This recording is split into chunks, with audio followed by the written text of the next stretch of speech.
Hi, marketers. This is Dots, and welcome to the Marketing Leadership Podcast. With me here is Katherine Kerr, founder at Podcast Pioneers. We will be discussing questions that brands should consider before making a podcast. I know you guys are ready, so let's do it. Hey, Katherine, how are you? Welcome. Hello. Thank you very much for having me. It's good to see you. Absolutely. Really an honor to have you. Of course, we've been in talks with a couple of leaders in the podcasting space, but speaking to a pioneer, as your company states, is awesome. So why not let us start there? Tell us a bit about yourself, your background, and all the great traction that you've made. Yeah, well, thank you very much. We try to pioneer. That's in the name, Podcast Pioneers. It's an audio first production company. My background is in audio, in radio originally, some years Mm, ago, in network radio here in the UK. mm, But in the present day, we work with brands, organisations, charities, predominantly who are quite purpose driven in order to basically harness audio, integrate it with everything else in their content mm. ecosystem and communications ecosystem to help them get their messages to the right audiences and ultimately make a change with those people. If that doesn't sound too cheesy, but that's what we're all about. I was chatting with someone this morning. I was out on a recording. I'm still very Mm. hands-on in production Oh myself yeah. from time to time on different projects, and I was talking to one of our guests, and he was a scientist. So we Mm, were talking about big issues of biodiversity and climate crisis and that side of things. And it's clear what gets him up in the morning for his work. But for me, and my colleague Rick, I think it's probably helping share those ideas with a wider audience and helping people implement that. So, in short, that's what Podcast Pioneers specializes in. We do make video as well. We create all the other assets that go with it to help support promotion and marketing, mm, or content marketing. So that's a little bit mm. little bit niche, isn't it? But yeah, Of I course. suppose the way we view audio and content marketing is that you are making something that fits into everything else you're producing. So you kind of want to make sure that you are letting that content have a life beyond all your different platforms and mediums, and all Mm. those touch points you have with that audience and the opportunities to move them in different ways. So, Yeah. yeah, as I said, my background was in radio originally. I was a radio producer for many years, starting in Mm. imaging production and station sound, then Yeah. working for networks and ultimately working on integrated commercial content that sat within programming. And I don't know if it's the same there, but here in the UK, Yeah. historically, there's been a little bit of it's almost as if in commercial radio, there's been a little bit of a division between programming and the commercial side of it that funds the Interesting. programming. But obviously, the programming is the Yeah. content that's valuable to your listener and means that there is something to offer. So, Mm, with that in mind, obviously, it's moved on a lot these days. I keep saying mhm, obviously, but maybe it isn't. Um, I took that into making documentaries and programming and mm, audio mm. journalism, Yeah. ultimately for brands. The principle of that your listener and your audience is the highest, most valuable thing you have, and the time they spend with you, and the kind of share of ear and Mm, all the emotion that they invest in your content and they choose to do is just the highest honor you can have. So ultimately you need to apply great programming principles to making that stuff valuable to them, making great quality programs. So that's kind of where I came into it, working with brands here in the UK at the time when mm. I think we're a little bit behind you guys there in terms of the market development, but we definitely, around sort of 2015 when I started Yeah. working exclusively with brands on Yeah. producing programs, it was a real tipping point, not just in terms of brands and organizations embracing audio, independently funding it, but also in Mm. terms of the abilities of people to access it. So, yeah, I've been riding that wave ever since. Yeah, what a great story, of course. But I don't think you should would be worried about the, I guess, growth of UK versus US. I mean, who even knows about Canada at this point when it comes to podcasting, right? Which is who I am. But the most important thing is um first sustainability. And I'm not talking about the CSR and some of the other aspects you alluded to.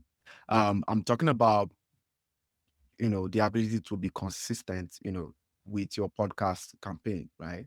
Um, and that goes in different ways. Is it the consistency in the production? Is it the consistency of listenership?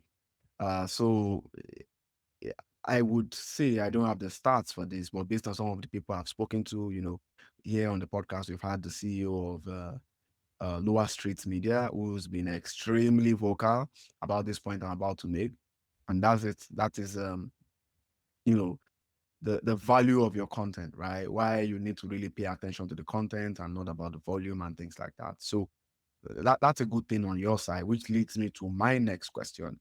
Um, how important is setting the vision for a podcast? A podcast that um, there are two, I guess, brands that have come up with what I call the podcast maturity curve. The first one is Casted, it's a popular hosting platform, and the second one being Content Allies, and that's me and my team. And that's, if you search podcast maturity curve or assessment, you may probably find those two resources. But there is a curve whereby you're supposed to run this podcast to its full potential and have it deliver your business purpose. So, how important is setting these expectations ahead of time? You don't want to be the brand. I'm sorry to. I guess I took a quick pause there, but you don't want to be the brand that starts and then due to one issue or the other, you want to stop. There's so much lofty data about the growth of podcasting these days, almost 5 million podcasts. But out of that 5 million, maybe 200,000 are engaged, or even less of that have more than 100 episodes. So there's a lot with trying to be consistent. How do you help brands to be proactive about that? Yeah, yeah, and I think it comes back to your initial question of vision there. Is something Mm, that we, before we kind of get excited and start talking about opportunities and concepts and ideas, you gotta you gotta start with the audience and you've got to start with the goal. Um, you've got to know where you're going with it, and you've got to be also open to that evolving as well.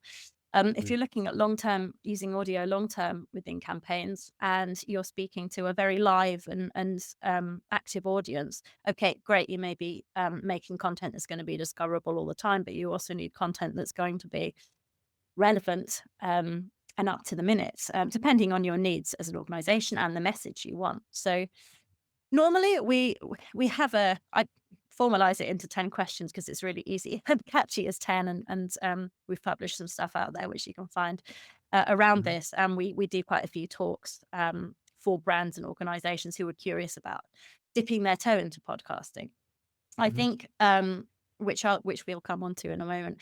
I think generally there are fewer and fewer brands that go and make stuff and burn out or lose the resource or run out of funding or mm, have begun it without really knowing where it's going as a kind of hobby project. I think that we are yeah, maturing a little bit beyond that in the way people are creating this content these days, probably due to the level of expertise that's widely available on a freelance basis here in the UK, but also the number of and diversity of production companies that offer really competitive branded audio marketing. yeah, But also brands and organizations are looking what everyone else is doing, and it's increasingly sophisticated. The technology we have in our hands is increasingly sophisticated. So the caliber and quality of all of that output is looking a lot more considered and professional these days. So yes, we will always start discussing a vision. We will start with the audience. We will ask, what is the change you want to make with that audience? How, what does success look like? We'll talk about metrics. How will that be measured? And that's going to be bespoke and individual to every campaign. Um, I mean, shall I take you through the sort of yeah. 10 Please, 10 please, principles yeah, now and tell yeah. me if I'm High level for high sure. level, high level. Okay, because yeah, Yeah, there's quite a lot. Okay, so as I say, we'll say, what's the change you want to create with whom? Who do you want to move? What's the action you want them to take? So that's a very kind of radio perspective. What's your call to action? What's the thing you want them to do once they've listened? mhm, And then actually understanding that audience and tailoring the content to them is a vital part of that. So we'll look at other data or information or experiences our customers had with that audience, if any at all. where they're Mm, already speaking with them. We'll ask them why they want a podcast in the first instance, because many people want it because it's cool and nice and because their peers are doing them or that organization they're competing with. But you need to have a purpose. We put purpose at the very heart of any campaign we design, whether it is going to be a long ongoing production, a regular kind of mouthpiece for their work, or whether yeah. it is a short series where they have a limited budget that they're going to want to basically create audio and then re-promote and continue to make relevant and allow people to find across time. Mm, So, excuse me. yeah. Essentially, the way we look at it is that whether you're making a series long term or whether you're making a short term series, you need to have your kind of promotional strategy around that as well, for how you're Mhm. going to use that and continue to engage people and make it useful to you.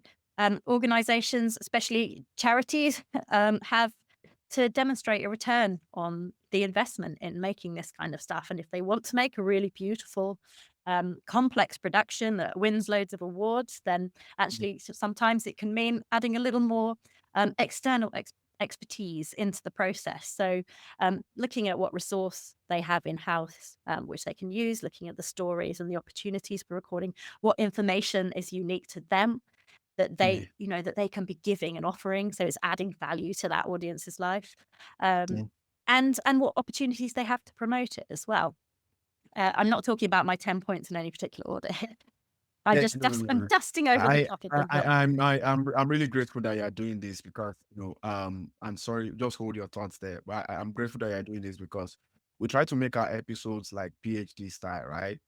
Additional value more than what, even if it's at a high level, and then we can plug Catherine at the end. So if you want to learn more about that, so yeah, please continue. great stuff. Okay. Looking at things such as how they'll record and produce, whether they do want to get stuff in house, whether Yeah, they want to just bring in a production company to do that kind of nuts and bolts techie stuff, or whether they want to work with someone longer term in terms of creating assets for promotion. Um, we tend to plug in to an organization in a different and bespoke way every time we work with them, depending on what resource they have. They may have absolutely no capacity in their own digital team, but have a digital team. They yeah, may have no understanding of audio, but a great deal on video. And what we want to do is give them content that can live in as many ways across all of their platforms as possible. So, uh, where are your audience? Already engaging with you, that you can speak to them and it's easy because the barriers to entry are lower. They already trust you and they're going to invest this time in this deeply engaged, very personal content.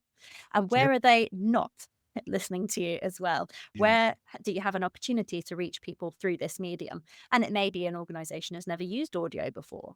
And then mm, suddenly they're on a podcast platform and they're, being featured or they're being reviewed, and new audiences who are just living in that audio space are coming to them yeah, and discovering their work. So there's mhm, an amazing opportunity for reaching new audiences as well as as existing and deepening those relationships. I always, when we talk about kind of the funnel mm, of how of where audio comes into it, I tend to think of it as not an introductory, not an introductory place yeah, for reaching new people, but somewhere that you can kind of filter because of the nature of the content being um, deeply engaged, listen to for an incredible sort of dwell time if you compare it to other media.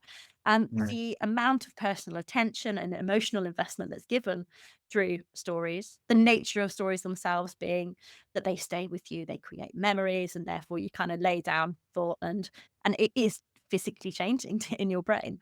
When we think about audio as part of your funnel, it's really deeply engaged. So for that reason, we don't necessarily say it's where you're going to reach the most people, but it's where you're going to mm, move people longer term. You're going to lay down, through stories. You create emotion and thought, and you're reaching people through their imagination and their mind's eye as well. When yeah, there's no other stimuli, but the mm, words and the sounds you're giving them, which is such an opportunity to personalize and internalize mm, yeah, um, the nature and the meaning of the narrative you're presenting. So yeah, for that reason, you will move people deeply, but fewer people than if you had like a passive social media post. So we always try and explain that funnel and where it sits in relation to other media and comms and how you want the most engaged audience to come to you.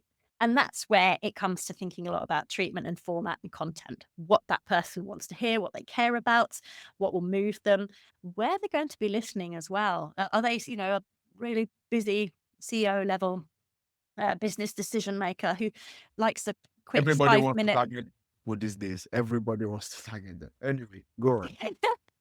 That's it. That's it. And, if everybody's time poor. So how do you, make the most of the time they're investing? And Mm, I think using quality production practices and um, being conservative with the way you write and making sure that every word counts are all great editorial approaches to yeah, making sure that you get the most out of their time and you hold on to them, and that uh, ultimately you have something that is sustainable because you're creating great content. Um, yeah. uh, Absolutely. It's I guess first of all, this is beautiful. And feel free to, share some further thoughts as we go down here, because my goal will be to unpack all these things that we said throughout the rest of the episode. You mentioned a lot about audiences, right? But I want to go a little bit technical on this one. And again, if you remember something else to share, what has come to mind really is in what are the guidelines that you follow when defining an audience? Let me give you a very good example. A niche audience does not always have to be a C-level executive, right? If you're in the B2B, we've spoken with we've worked with brands who are okay with any level as far as the topic or the industry or the job description is in that specific side.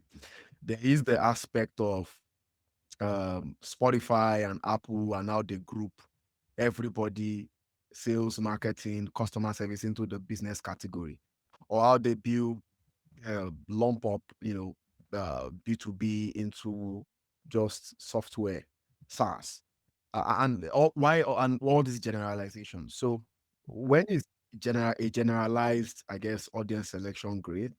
When is a niche audience selection great? And how do you navigate the niche side of it? What are some of those best practices you look at yeah, when determining who they are? What are some of those? Again, I go back to interest, yeah, or yeah, I would classify audiences into contextual, behavioral, and what is the last one? Demographic. Well, demography these days is I hear it here or there. Some people would not want to speak to under 18, 18 to 24, and so on. But there's not much work there. It's really on the contextual and behavioral side. So how do you look at all that to put into your content? yeah. So I'd say to that point as well, if you're aiming at demographic, you need to also think about how you can measure it. And if you're looking directly on podcast platforms and if you're looking at aggregated data, then Mhm, you might not have as much data as you like. So actually, again, if you I mean, it's a bespoke offering. The mhm, audience one brand may want to reach may be CEOs, but they may be very different CEOs to another brand's yeah, idea of a CEO. We're all CEOs of our own life, aren't we? So, absolutely. Yeah. and I think that's where it's always come down to interests and aligned passions as well. Um, Funnily enough, a lot of the programs we make, particularly in science communication, are not aimed at scientists, but they're aimed at taking some really complex ideas and Mhm, unpacking them for a general public audience. Um, and often I find when I pose the question of who is your audience and what do you want to share with them, brands that haven't thought about this will say we want as many people as possible, which is great and very honourable, but it makes marketing quite difficult when you're yeah, supporting that. So, yeah, if you're taking the kind of ready, fire, aim approach, then that's great because you can make something really broad, look at what works, if you've got budget and time to do that, and then refine, refine, refine. And you can always learn. Another question we always ask is have you made podcasts before? Have you tried audio before? What worked? What didn't? It might have been they didn't have resource to consistently release it. It might be that they didn't market it. It might be that they didn't think at all about content, or it might be that they had no idea who their audience was and who they were speaking to, because they were speaking from themselves rather than speaking on behalf of that, that person they have in mind. I actually really resent how, and you don't see this so much anymore, but What's that? kind of in old school, you used to get in old school kind of radio stations this one picture of a listener, and she had a name, and they'd made up this person with all the stuff she likes. I really hate it when you see that in, well, they do it in every organization. But Yeah, the I find it archetypes, really off-putting to be that specific. profile. What Yeah, they like yeah, yeah. watching on TV, and often because I would find I was the target audience because I was a woman of a certain age, and, the idea was that I felt held the family purse strings, and I thought that's not reflective of me, so why the hell is this reflective of anyone else? And, Yeah, you know those are more demographic. This is why I'm not a fan of demography. yeah, I'm a fan of the content to market fit. I guess some people call it the firmographic aspect of things. So which is why I would say, if you're looking at, and Harvard also causes the jobs to be done. If you had, and you can achieve that technically from a behavioral and contextual perspective. And the greatest marketers in the world in our lifetime are those who have the ability to target people with content, whether it's owned and paid, through the combination of those two, the yeah. ability to combine contextual with behavioral. That's really what works in our space there. So Yeah, of um, course, and the that, context comes from the content and, the yes, subject matters, but, also how you communicate that on all of your aligned platforms. The behavior yeah, comes from where they are, where they exist, where they're already listening, or where they might be if you yeah, make it, if you build it, and then they'll come. So, yeah, yeah, absolutely. yeah. Mhm. Yeah, I think one thing we both agree on is strategy is important. So it's important to try as much as possible to formulate this before you start at all. Um, Hopefully there's not too much bureaucracy and delaying that initiative, but do the most simple version of that so that it guides your content and it guides your content creation and distribution basically. But I'll still stick to content creation before we go on the break here. Um, let's say all this part is sorted out. What is that journey like to a 100% consumption rate? Let's say every other aspect of this that we've discussed, and we've discussed a ton, which is awesome, is sorted. How do you get a podcast consumption? I think that's the biggest talking point in the podcasting world today. I may be wrong, but eat, breathe, and sleep podcasting, podcast marketing every day for some time now. So how what are some of the tips you give brands on how to reach 100% consumption rate? Again, 100% is not possible, but at least how closer to that can we get? Um, w- I would argue that B2C podcasts are much easier. You're talking about politics, or health. You're trying to key into people's sentiments and they stick with you all the way. But on the B2B side, incredibly difficult. So what are some of those tips that you give people during the production process to say, let's do a podcast that is sticky? Yeah, well, first you make great content, don't you? So it's looking at what that organization has access to in terms of stories, in terms of the way we can tell it, in terms of other content we can create from it to put in Mm, different places, whether it's grabbing video, whether it's creating something that can be used on social media in a grabby, sticky way, whether it's and actually how you embed all that within your channels of communication. So whether you are looking at your mailing lists or whether you run live events, making it accessible is all a part of it as well. Um, yeah. and when we come back to great content, it's not just stuff that's produced to a high level um, Mhm. that is reflective of where you want that brand to be received and how your audience will be expecting to receive it or want to receive it, because if the package is everything, whether it comes Yeah. to the host, um, the lengths and the duration of what you're making and how inviting that is to somebody who may have lots of time for it, but they may not. And the there's so much here.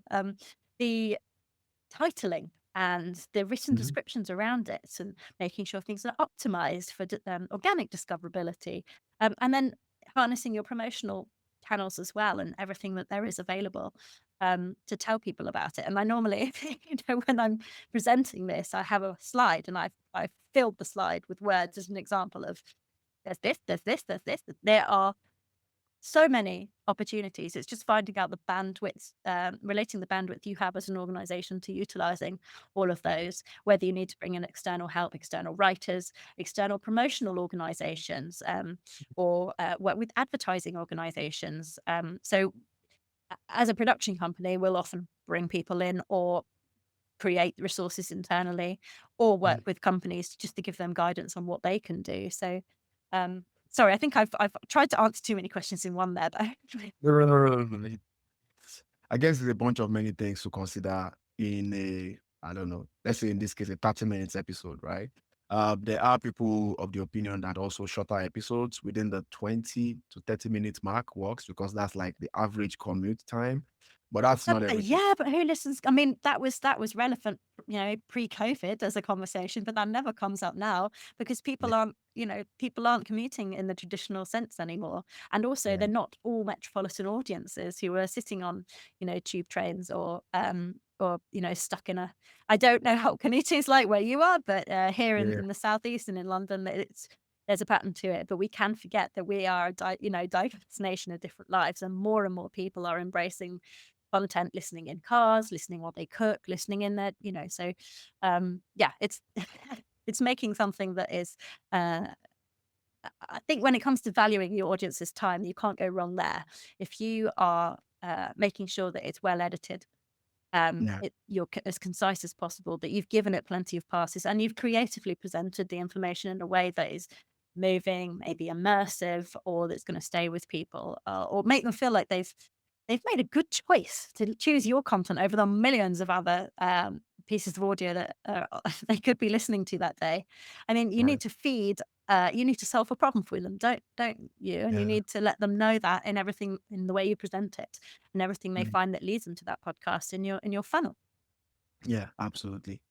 Guys, so much to unpack there. I could package it into a course and sell, as I usually tell some of you. And I don't say that for every episode, but I know this is one of those. So, guys, I'm just imploring you to please follow, or subscribe, or even share. Share is probably the biggest one, the one I often say. So, please share this podcast.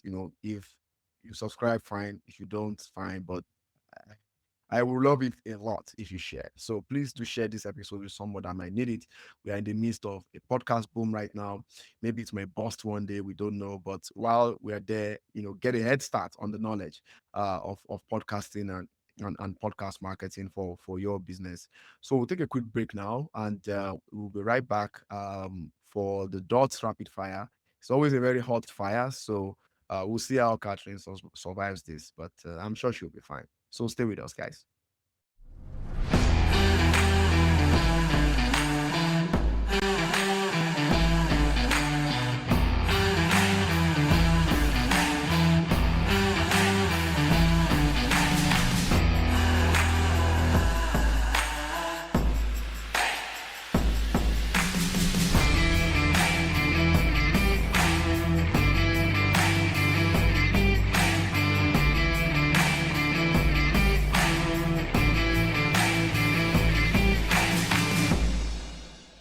Guys, welcome back. So, like I said, it's the dots rapid fire.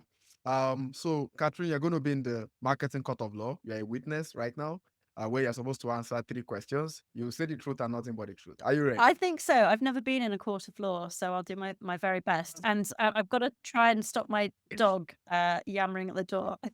Oh yeah, I guess that would be another witness Promise he's there. recording at home. So the first question: what is your favorite marketing metric apart from sales or revenue? I'd say, do you know, can word of mouth feedback be a metric in that respect? Why not?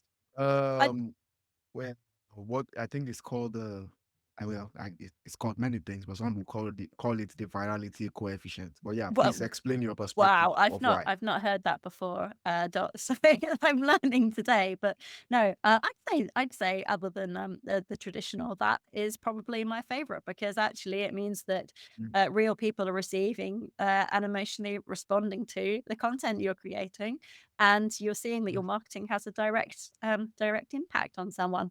Hopefully, good. Yeah, makes sense, makes sense.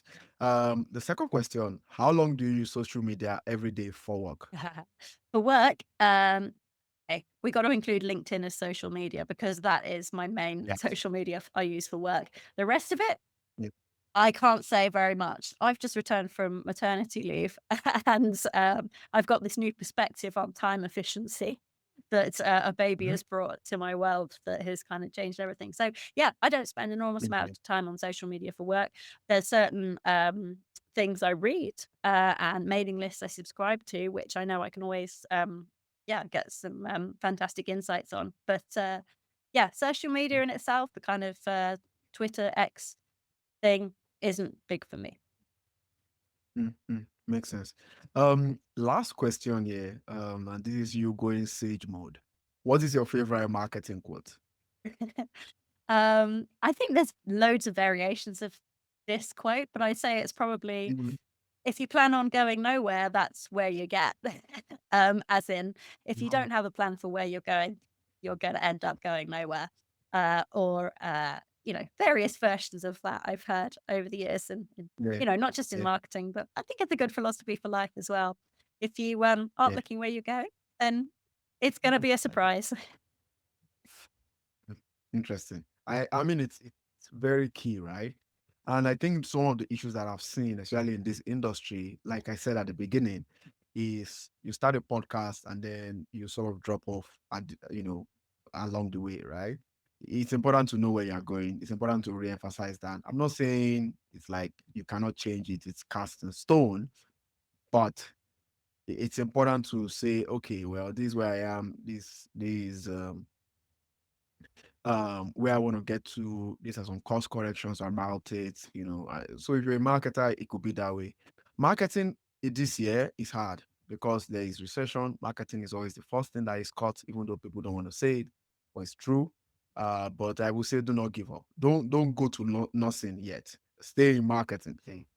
I'd agree. I'd agree. If you've got to keep sight of the long-term impact of what your work is doing. And if you're creating great content that's going to be consistently discoverable and usable, then it's going to pay off in the long term. And you may just find that long tail pays off for you. Yeah, yeah, absolutely.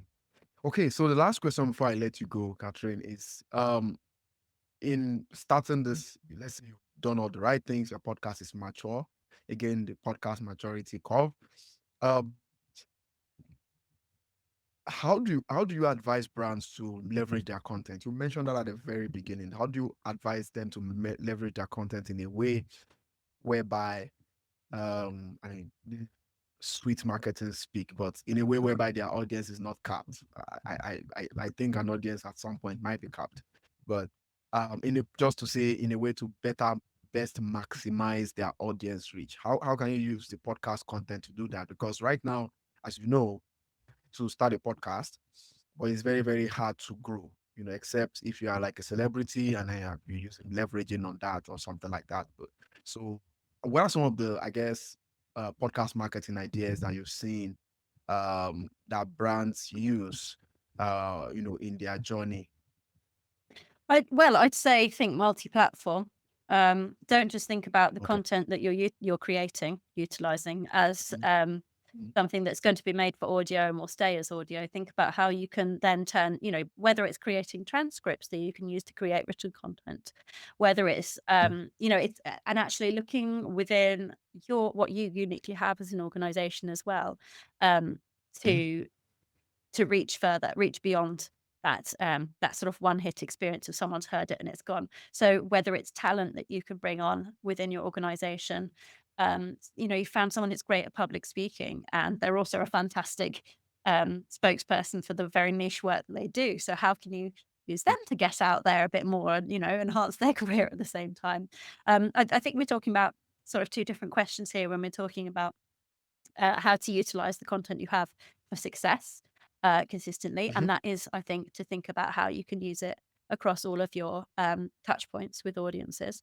But Mm. the other part of your question was that you asked about how to grow that without capping it as well. And I think it comes down to Yeah, I mean, I guess multi-platform is the start. So leveraging that for, I guess, sustained growth, right? yeah, Because there also needs to be the marketing fit in yeah, of there too. course. Well, I'd say you're going to learn. Even if you have made podcast series before, you're going to learn. So be mindful of that. Assess what you can learn from listen through rates and how people are consuming or talking about or sharing your programs over Yeah. time. Um, how Yeah. can you use that to then refine what you're offering, either to a clearer audience offering or to maybe identify surprising new niches that you didn't realize were going to be interested in that, but suddenly you find out you've got a following in this kind of area on social media because of one subject or that you talked about.